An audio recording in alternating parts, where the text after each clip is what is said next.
好啊，講一個雅餐屈水魚，原鍋上席，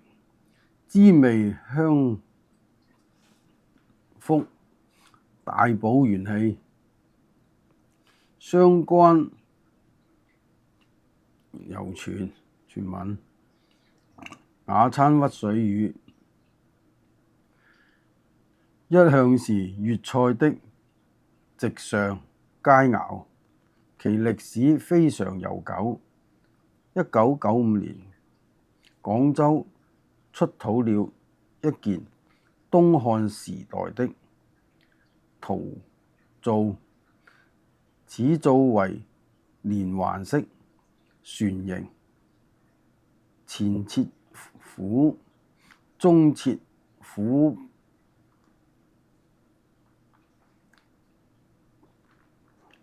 後切桃窩，其窩內正煮着一隻水魚，此製法與本菜十分相似。製造方法：一、將水魚分成塊，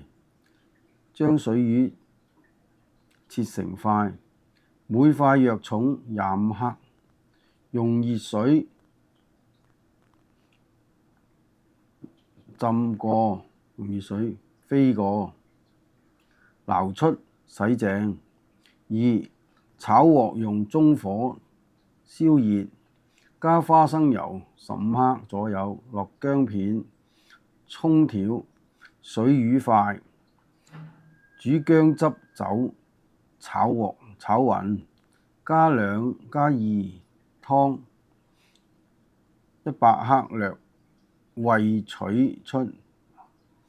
去掉薑，擎乾水，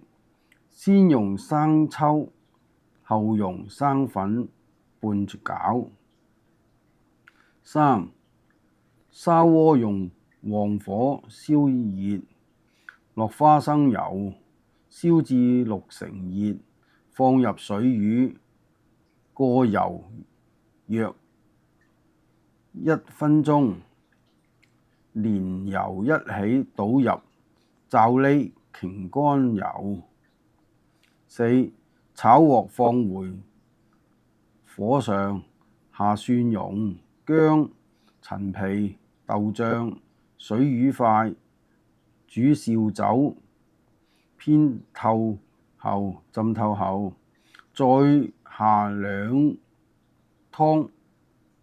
500克鹽、白糖、蠔油，烤豬肉、香菇、炸蒜肉，略燜後轉入雅餐砂鍋。五、淋花生油25克，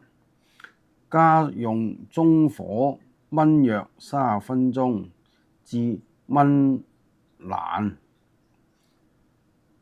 然後加入老抽、胡椒、芝麻油及花生油35克左右，魚群放在上面，原鍋加蓋上台，質地軟爛，原汁濃調，群爽肉滑。